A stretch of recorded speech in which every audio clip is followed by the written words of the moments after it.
आप सभी का टीजेडी स्पोर्ट्स में स्वागत है। Please subscribe the channel and like the video. Gautam गंभीर को भारतीय टीम का हेड कोच नियुक्त कर दिया गया है।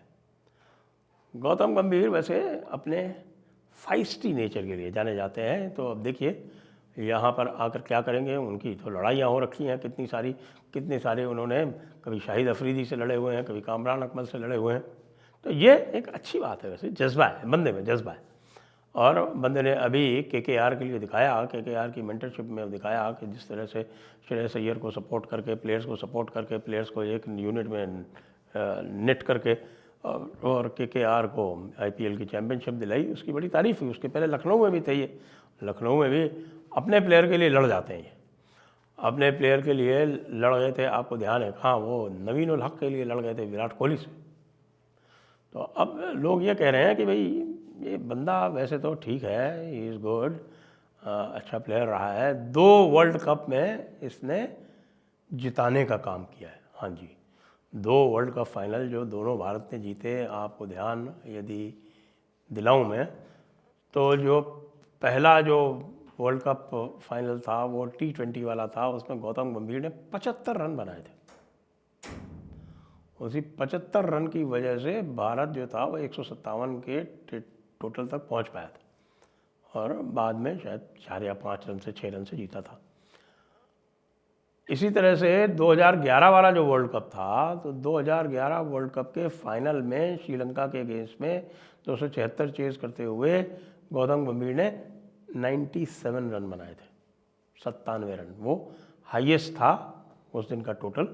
उसके बाद जो है 93 नॉट आउट बनाए थे धोनी ने, लेकिन वो उन्होंने बहुत कम समय में बनाए थे, 76 बॉलों पे बना दिए थे। तो धोनी को ही मैन ऑफ द मैच दिया गया था कप्तानी की वजह से भी दिया गया था, वो तो कारण था ही।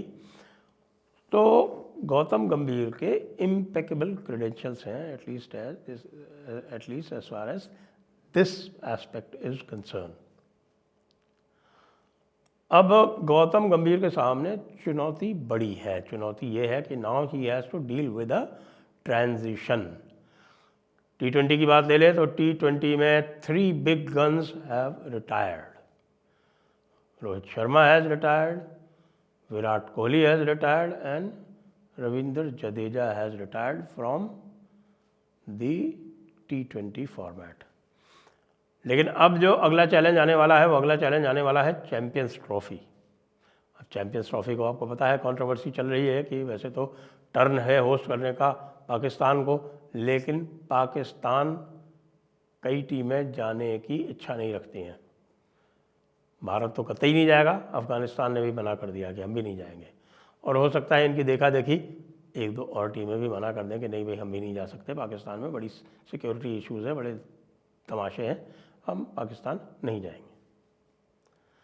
तो चैंपियंस ट्रॉफी जो फॉर्मेट है वो बड़ा डिमांडिंग फॉर्मेट है, इन द सेंस कि बस में एक गलती हुई और आप बाहर। तो कुल 8 टीमें खेलनी हैं, 8 टीमों के 2-2 ग्रुप है, 4 एक साइड में, 4 दूसरी साइड में। भारत को जो साइड मिला है उसमें है पाकिस्तान, बांग्लादेश, और भारत, पाकिस्तान, बांग्लादेश और शायद अफ़गानिस्तान है मेरे ख्याल से, जहाँ तक मुझे याद पड़ रहा है, न्यूजीलैंड है शायद।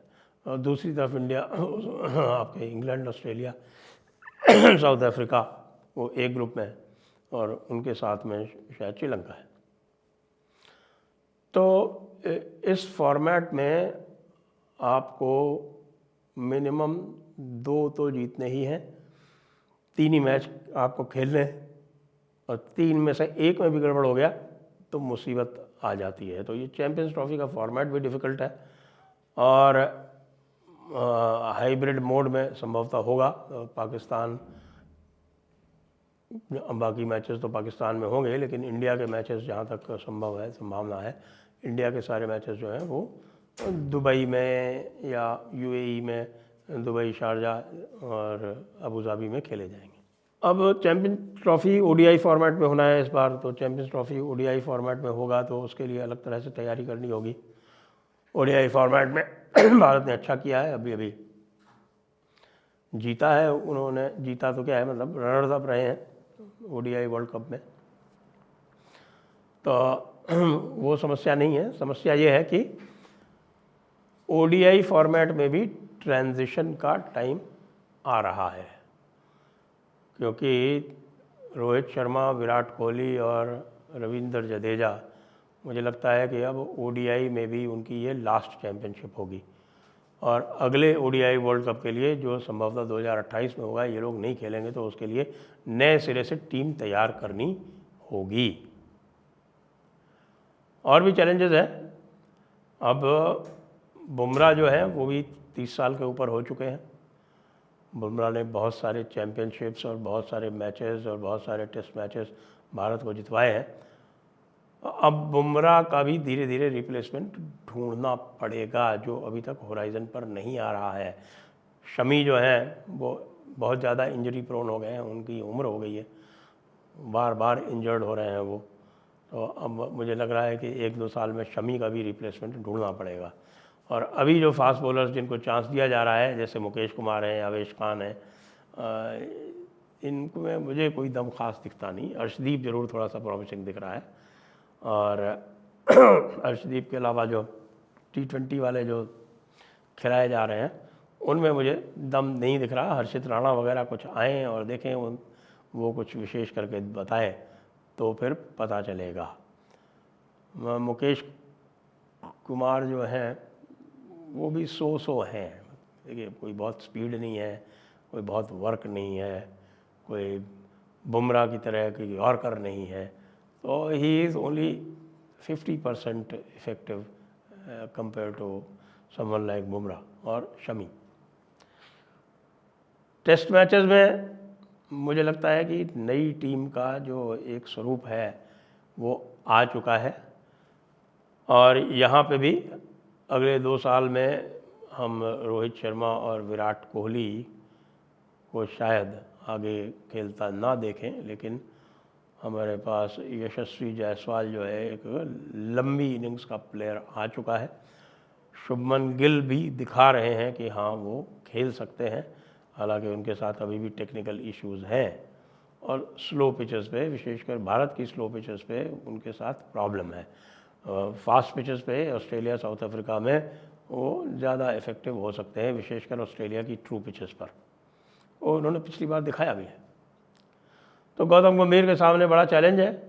अब किसी व्यक्ति के सामने यदि बड़ा चैलेंज ना हो तो फिर मज़ा भी नहीं आता।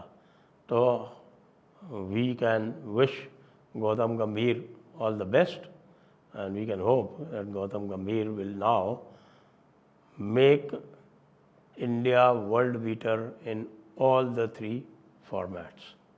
Best of luck to Gautam Gambhir.